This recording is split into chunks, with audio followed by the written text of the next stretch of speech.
Eight question देखते हैं हम। ए मैट्रिक्स गिवन है और हमें वेरीफाई करना है इनवर्स ऑफ एडजॉइंट ए।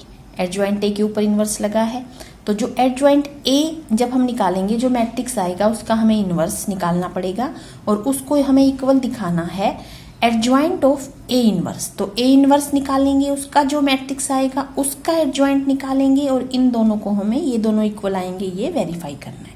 तो ये दोनों हमें निकालने पड़ेंगे। तो इसके लिए सबसे पहले क्या करना पड़ेगा, ये मैंने लिखा है यहाँ पे, इसका मतलब है इनवर्स ऑफ एडजॉइंट ए और इसका एडजॉइंट ऑफ ए इनवर्स, इसका मतलब ये है। तो ये हमें दोनों निकालने हैं और दोनों को इक्वल हमें दिखाना है, वेरीफाई तभी हो पाएगा। तो सबसे पहले जब हम इनवर्स निकालेंगे, अगर एक मैट्रिक्स हमें गिवन है उसका इनवर्स निकालना है तो हमें एडजॉइंट ए चाहिएगा उसके लिए और ए का डेटर्मिनेंट चाहिएगा। Determinant of A and adjoint of A हमें दोनों चाहिए। तो हम डेटर्मिनेंट निकाल लेते हैं, R1 से एक्सपेंड कर लेंगे। तो R1 से एक्सपेंड करके जिस तरह से डेटर्मिनेंट हम निकालते हैं मैंने निकाल दिया है। उसके बाद एडजॉइंट निकालने के लिए कोफैक्टर चाहिएंगे हर एलिमेंट के, तो कोफैक्टर मैंने निकाल दिए हैं, A11 A12 सारे कोफैक्टर निकाले। उसके बाद जब कोफैक्टर हमें मिल जाते हैं तो उनसे हम मैट्रिक्स बनाते हैं और उस मैट्रिक्स का ट्रांसपोज एडजॉइंट ऑफ ए आएगा। जो ए मैट्रिक्स हमारे पास है उसके हर एक एलिमेंट के जो कोफैक्टर हैं उनसे जो मैट्रिक्स बनेगा उसका भी ट्रांसपोज करेंगे तो एडजॉइंट ए आता है। ये हम बहुत सारे क्वेश्चन कर चुके हैं। तो अब हम एडजॉइंट ए लिखते हैं कि एडजॉइंट ए क्या आ गया हमारे पास, ये रो है तो इसका सीधा कॉलम बना देंगे हम। अगर इससे मैट्रिक्स बनाए तो इसको रो बनाना पड़ेगा, इसको सेकंड रो, फिर इसको थर्ड रो। अब इनको सीधा हम कॉलम बना देंगे, row first column, second row second column, third row third column. तो एडजॉइंट ऑफ ए सीधा आ जाएगा, हमें ट्रांसपोज करने की जरूरत नहीं। तो एडजॉइंट ए हमारे पास आ गया। ये चीज आपको आती है इसलिए मैं इसको कर चुकी हूँ, कुछ लिख दिया है मैंने और कुछ मैं अभी जल्दी जल्दी कर रही हूँ। पीछे हम बहुत सारे क्वेश्चन कर चुके हैं तो ये चीज तो आपको आती ही है, आप कर सकते हो। तो ये हमें एडजॉइंट ऑफ ए मिल गया है और ए इनवर्स निकालेंगे तो अब क्या चाहिए हमें, 1 by determinant of A inverse equal to 1 by determinant of A into adjoint A. ये होता है, ए भी करें बहुत सारे क्वेश्चन। तो ए इनवर्स निकालने के लिए डेटर्मिनेंट क्या आया था यहाँ पे, -13 आया है। तो 1 बाय -13 एंड एडजॉइंट ऑफ ए जो अभी अभी हमने निकाला है 14, 11 एंड -5, 11, 4 एंड -3, -5, -3 एंड -1। तो ये क्या मिला हमें, ए इनवर्स मिल गया है, एडजॉइंट ए भी मिल गया है। तो ए इनवर्स अब हमें क्या चाहिए, एडजॉइंट ऑफ ए इनवर्स। ये जो मैट्रिक्स है इसका एडजॉइंट निकालना पड़ेगा एक तो हमें, और ये जो मैट्रिक्स है एडजॉइंट ए आया है इसका इनवर्स निकालना पड़ेगा। तो हमें अब सबसे पहले we have to find inverse of adjoint A. तो उसके लिए हम क्या करते हैं, हम ये जो एडजॉइंट ए वाला मैट्रिक्स आया है इसको हम बी लेट कर लेते हैं, नहीं तो बार बार हम एडजॉइंट लिखते जाएंगे तो उससे हम पजल हो जाएंगे। लेट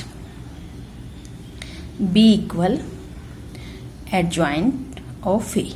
तो इसको हमने बी लेट कर लिया। क्या है बी, अब ये हमारे पास बी मैट्रिक्स आ गया। तो अगर एक बार और मैं इसको लिख दूं तो ये मेरे पास आ गया है 14, 11, -5, 11, 4 एंड -3, -5, -3 एंड -1।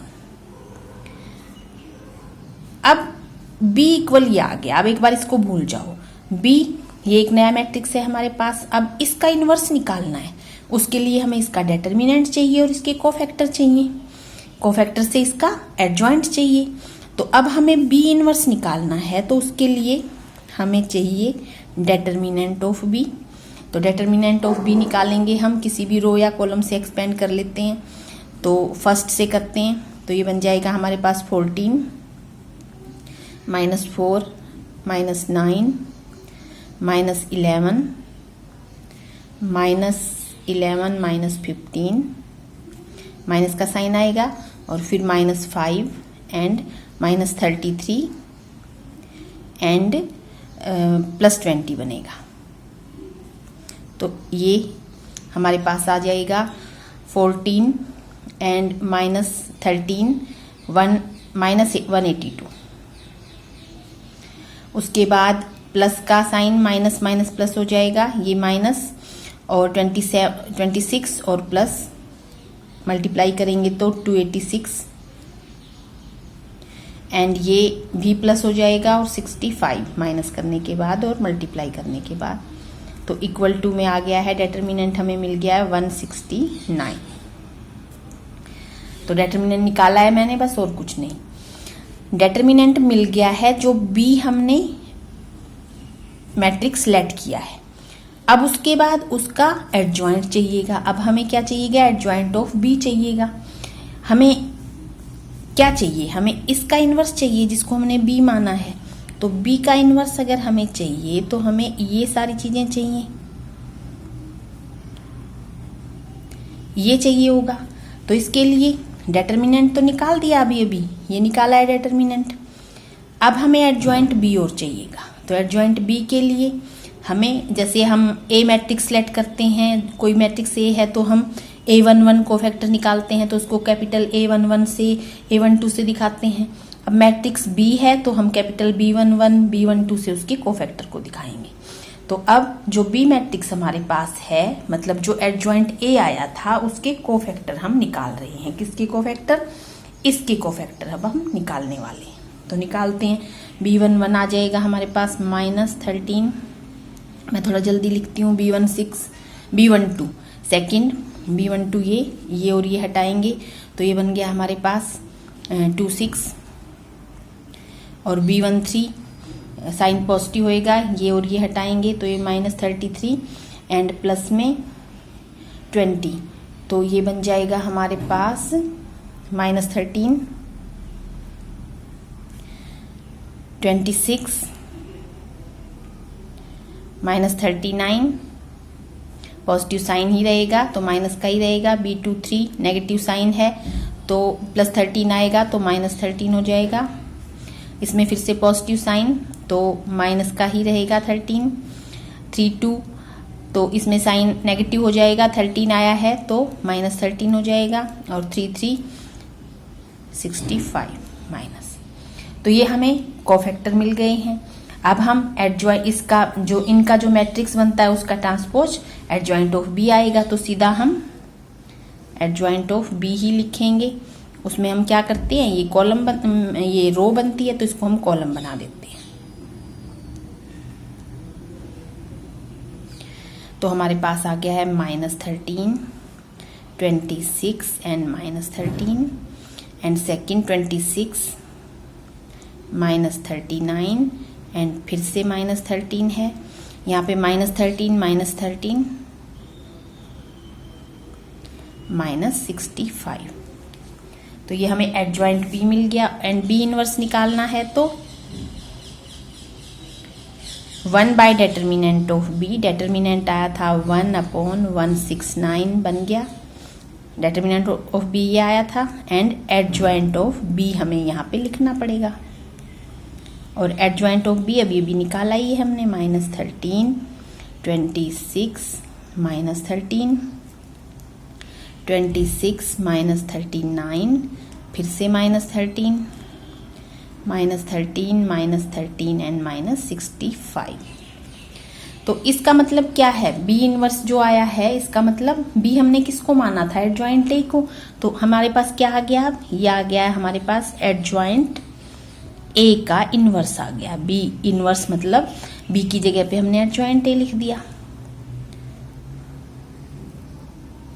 तो अब हम क्या करते हैं, 169 बारी बारी से सबको डिवाइड करेगा। तो ये जब 13 से इसको हमने माइनस करा, डिवाइड किया, -13/169 आया तो -1/13 आ जाएगा। इस तरह से अब हम लिख लेते हैं। तो ये 2/13 आ जाएगा। 26 से जब डिवाइड करेंगे तो 2/13 और ये फिर से -1/13, ये 2/13 और ये 3/13 माइनस का आएगा। और 169 को हम अंदर ले गए हैं हर एक एलिमेंट के साथ। फिर से ये माइनस का 1/3 13 सॉरी, और नेक्स्ट में फिर से -1/13 -1/13 एंड -5/13। तो ये हमें मिल गया है इनवर्स ऑफ एडजॉइंट ए। तो ये तो हमें मिल गया। आप देखते हैं अब अभी हमें क्या चाहिए, अभी हमें चाहिए एडजॉइंट ऑफ ए इनवर्स। तो अब हम ए इनवर्स लिखेंगे और उसका एडजॉइंट निकालेंगे। तो अब जो ए इनवर्स है वो हमारे पास ये आया था, यहाँ पे ए इनवर्स आया हुआ है हमारे पास। तो अब हमें क्या करना है, एडजॉइंट ऑफ ए इनवर्स निकालना है। तो ये एक मैट्रिक्स है अब हमारे पास, इसको हम लिख लेंगे जो भी ए इनवर्स आया है, और फिर इसका एडजॉइंट निकालना है इस पूरे मैट्रिक्स का। इसको अंदर ले जाएंगे हर एक एलिमेंट के साथ पहले, तो जो मैट्रिक्स बनेगा उसका एडजॉइंट जैसे हम निकालते हैं उस तरह से हम एडजॉइंट निकालेंगे और इसको लेट करेंगे पहले। तो मैं एक बार इसे लिखती हूँ दोबारा से और फिर हम इसका एडजॉइंट निकालेंगे। तो अब जो ए इनवर्स था वो मैंने लिख दिया है और उसको हमने सी लेट कर लिया है। जो ए इनवर्स ये जो मैट्रिक्स है इसको हमने सी मान लिया है कि अब इसको हम सी मैट्रिक्स से डिनोट कर दिया है। सी मैट्रिक्स के अकॉर्डिंग अब हम चलेंगे। तो अब हमें क्या निकालना है, इस मैट्रिक्स का मतलब कि ए इनवर्स का एडजॉइंट निकालना है हमें। ए इनवर्स को सी माना है तो सी का एडजॉइंट निकालना है, ये सी है। तो एडजॉइंट के लिए हमें कोफैक्टर चाहिए हर एक एलिमेंट के। कोफैक्टर निकालते हैं हम। C11 सी मैट्रिक्स, इसका नाम सी हमने दिया है, तो C11 C12 C13 इस तरह से मैंने सारे निकाल दिए जिस तरह से हम निकालते हैं। तो ये सबको पता है, ये आप लोग निकाल सकते हो। इसके बाद जो ये कोफैक्टर निकाले हैं हमने, ये रो है फर्स्ट यहाँ तक, फिर ये सेकंड रो, तो ये इससे जो मैट्रिक्स बनेगा उसका ट्रांसपोज करेंगे तो एडजॉइंट सी आएगा, ये भी पता है आप लोगों को। तो सीधा जो रो है मैंने उनको कॉलम में रख के, कॉलम बना के रो का एडजॉइंट सी निकाल दिया है। यहाँ पे एडजॉइंट सी मिल गया है हमें, ये एडजॉइंट सी मिल गया है। एडजॉइंट सी का मतलब सी को हमने ए इनवर्स माना था, तो एडजॉइंट ऑफ ए इनवर्स मिल गया है हमें। तो ये एडजॉइंट ए इनवर्स मिल गया है। और इसको हमें किसके इक्वल दिखाना था, इसको हमें दिखाना था इनवर्स ऑफ एडजॉइंट ए के इक्वल। जो पीछे हमने निकाला था, पीछे हम निकाल चुके हैं, वो मैंने दोबारा लिख दिया है। तो देखें सारे एलिमेंट देखेंगे तो इक्वल हैं, तो इसका मतलब ये जो हमें वेरीफाई करना है ये इक्वल ये। तो हम लिख देते हैं हैंस या वेरीफाइड दैट इनवर्स, पहले इसको लिखते हैं, inverse of adjoint A equal आ गया है एडजॉइंट ऑफ ए इनवर्स के। तो इस तरह से हमें करना है। अब सेकंड पार्ट देखते हैं इसका। सेकंड पार्ट में भी जो चीजें हमने इसमें निकाली हैं, जैसे इनवर्स हमने इसमें निकाला है तो हमें वही यूज करना है। अब सेकंड पार्ट में हमें इनवर्स निकालना है ए इनवर्स का, इनवर्स ऑफ ए इनवर्स निकालना है और वो वेरीफाई करना है इक्वल टू जो ए मैट्रिक्स गिवन था उसके इक्वल आना चाहिए। तो पीछे हमने जो ए इनवर्स निकाला था, ए इनवर्स हमने जो निकाला था ये था, पीछे निकाला हुआ है हमने फर्स्ट पार्ट में, उसको सी के इक्वल लेट कर लिया। पीछे भी हमने इसको सी के इक्वल ही लेट किया था। अब इसका इनवर्स निकालने के लिए हमें क्या चाहिए, अगर हमने इसको सी मान लिया है तो सी इनवर्स हमें चाहिए, तो determinant of C into adjoint of C चाहिए हमें। तो एडजॉइंट सी पीछे निकाला है, ये तो हमने पीछे वेरीफाई करना ही था। तो एडजॉइंट सी जो भी पीछे फर्स्ट पार्ट में निकाला है वो मैंने लिख दिया है। अब सी का डेटर्मिनेंट ऑफ चाहिए, क्योंकि हमें 1 डेटर्मिनेंट ऑफ सी करना पड़ेगा इसका इनवर्स निकालने के लिए। तो इसका डेटर्मिनेंट मैंने निकाल दिया है फर्स्ट रो से, इसको एक्सपेंड करके -14/13 फर्स्ट एलिमेंट, और फिर इस तरह से सीधा कोफैक्टर से भी हम निकाल सकते थे, मैंने पूरा एक्सपेंड करके निकाला है। ये 169 है, 169। तो इस तरह से आप देख सकते हो। तो ये जब निकाला पूरा सिंप्लीफाई वगैरह करके -1/13 आ गया है। तो अब हमें क्या चाहिए, अब हमें सी इनवर्स चाहिए। तो हमें क्या करना चाहिए, अब inverse of C equal to 1 determinant of C, determinant ये निकाला है, इसको 1 जब हम करेंगे 1 डिवाइड बाय, एक बार पूरा लिख देते हैं, चलो 1 डिवाइड बाय ये पूरा ऐसे हो जाएगा। तो ये ऊपर आ जाएगा रेसिप्रोकल होके, एंड एडजॉइंट ऑफ सी लिखना है यहाँ पे। एडजॉइंट ऑफ सी हमने जो निकाला था लिख देते हैं एक बार जल्दी से, -1/13 यही ऊपर है जो ये वाला, 2/13 एंड -1/13, फिर 2/13 है, -3/13 है, -1/13 है, -1/13, -1/13 एंड -5/13। तो अब क्या करना है इसको, ये रेसिप्रोकल होके ऊपर आ जाएगा क्योंकि 1 ये है पूरा, तो ये हमारे पास क्या बनने वाला है, ये -13 ऊपर आ गया है और फिर से ये पूरा का पूरा adjoint of C, -1/13, 2/13 and -1/13, 2/13 -3/13,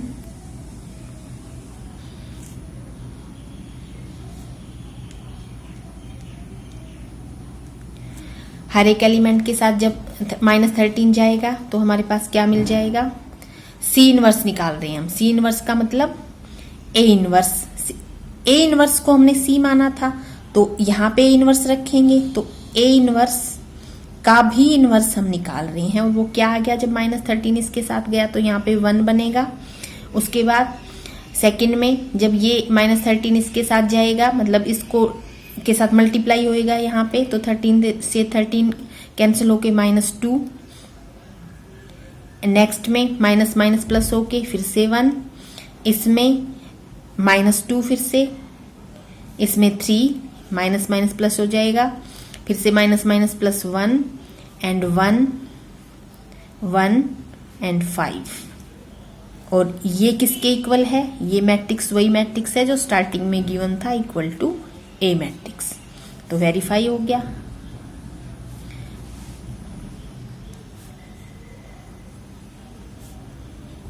A matrix. तो ये काफी लेंथी क्वेश्चन है, बाकी इसमें कोई ऐसी चीज नहीं है जो आपको नहीं आती। आपको कोफैक्टर आते हैं, आपको इनवर्स आता है, बस इसको समझना है कि कैसे क्या करना है और बहुत ध्यान से हमें इसको करना है। कोई एक भी एलिमेंट अगर कहीं हमने रॉन्ग कर दिया करते हुए तो फिर हम वेरीफाई नहीं कर सकेंगे। तो आप इसको एक बार फिर से जब खुद से निकाल के देखोगे तो आपकी काफी सारी चीजों की प्रैक्टिस भी होगी। 9th क्वेश्चन एवेल्युएट करना है हमें। डेटरमिनेंट गिवन है, डेटरमिनेंट को हमने डेल्टा लेट कर लिया है। तो सबसे पहले अगर हम इसको वही C1 + C2 + C3 या R1 + R2 + R3 करें तो हमें दिखाई दे रहा है कि मान लो R1 + R2 + R3 करें तो x + y and x + y 2x + 2y बन रहा है। यहाँ से भी वही सेम बन रहा है, यहाँ से भी वही सेम। तो हमारे पास एक एलिमेंट अगर हम रो से करेंगे तो फर्स्ट रो का, और कॉलम से करेंगे तो फर्स्ट कॉलम का हम कॉमन ले पाएंगे। तो हम पहले अप्लाई करते हैं, अप्लाइंग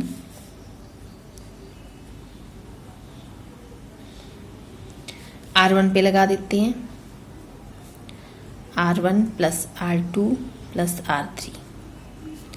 तो क्या बन जाएगा इस तरह से करने के बाद, डेल्टा हमारे पास आ गया है।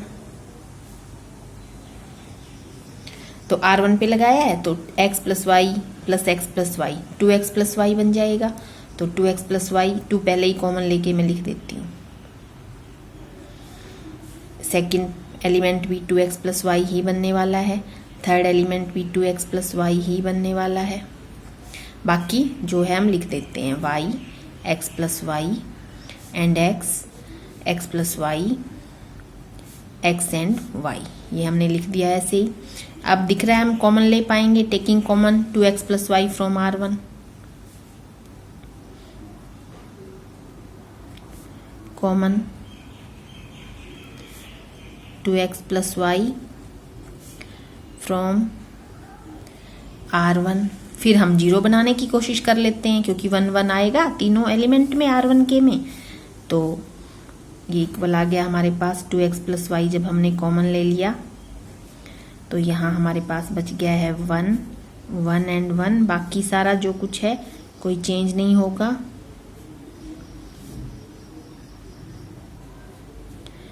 x and y। अब अगर हम ये माइनस ए करें और ये माइनस ए करें तो यहाँ दो जीरो मिल जाएंगी हमारे पास, तो C1 पे हमें लगाना पड़ेगा। Applying C1 exist, C1 minus C2 कर सकते हैं, और दूसरा हम C2 पे भी लगाना पड़ेगा, C2 माइनस C3 करना पड़ेगा। तो हमारे पास आ जाएगा, जो कॉमन है वो लिख लेते हैं पहले ही। दोनों ऑपरेशन साथ साथ लगा देंगे हम।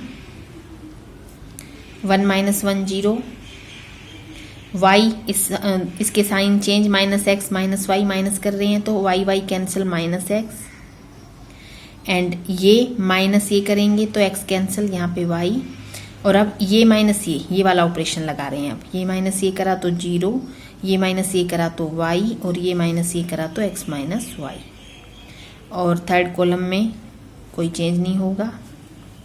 तो इस तरह से मिला हमें। उसके बाद एक्सपेंडिंग अलोंग R1, 2 जीरो मिली है R1 में।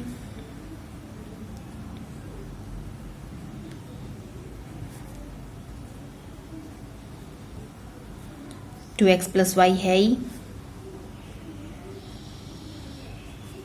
क्या करना है, प्लस माइनस प्लस, तो प्लस का साइन जीरो लगाने की जरूरत नहीं, 1 एक बार ब्रैकेट लेते हैं, 1 लिखने की भी जरूरत नहीं, ये और ये हटाएंगे, ये मल्टीप्लाई बाई ये करा तो माइनस एक्स स्क्वायर और plus X Y, and minus का साइन ये और ये हट चुका, माइनस वाई स्क्वायर। तो ये मिला हमें। तो अब क्या करना है, इसमें से अगर माइनस बाहर ले लें हम पूरे में से तो यहाँ आ जाएगा -2 के पास, और यहाँ पे ये x प्लस वाई, और सारे में से माइनस बाहर लिया था, x plus Y square plus का, और ये माइनस का बन गया। माइनस कॉमन ले चुके हैं इसलिए साइन चेंज हुए। तो अब मैंने एक आइडेंटिटी बताई हुई है आप लोगों को, पीछे भी मैंने कई क्वेश्चन में बताई। A cube plus B cube अगर हमारे पास है तो इसकी आइडेंटिटी है A plus B, A square plus B square and minus A B. तो इस तरह से है। तो अब अगर हम देखें यहाँ पे यही वाली आइडेंटिटी, बस ए बी की जगह एक्स वाई है, X plus Y, X square plus Y square minus X Y. तो इस पूरे की जगह पे हम क्या लिख सकते हैं, X cube plus B cube, -2 तो है ही, और यहाँ पे एक्स क्यूब प्लस बी नहीं वाई क्यूब। तो ये हमने एवेल्युएट कर दिया, ये हमारा आंसर है। 10th क्वेश्चन में बस एवेल्युएट ही करना है। तो लेट डेल्टा बी, एक बार दोबारा लिख लेंगे, मैंने ऐसे ही लिख दिया है, इसके इक्वल मान लिया। तो देखते हैं क्या कुछ, यहाँ पे 1 1 है तो 0 बना लेते हैं, पहले ही एवेल्युएट कर देंगे सीधा, बस फिर किसी भी रो या कॉलम से जिसमें 2 0 बनेंगे एक्सपेंड कर देंगे, हमारा आंसर आ जाएगा। तो देखते हैं, देखो यहाँ पे 1 1, यहाँ पे वाई वाई, अगर R1 माइनस R2 करेंगे तो 2 0 बन जाएगा हमारे पास। तो अप्लाइंग R एक बार ही करना पड़ेगा R1 पे, R1 माइनस R2, तो डेल्टा मिल गया 1 माइनस 1 0, ये माइनस करेंगे तो माइनस वाई एंड 0, और बाकी सेम लिख देते हैं।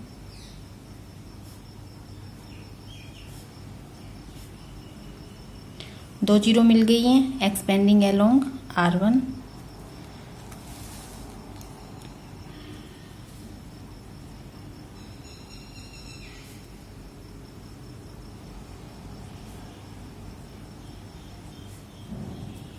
R1 के अलोंग एक्सपेंड करना है, तो 0 प्लस माइनस प्लस, तो डेल्टा आ गया।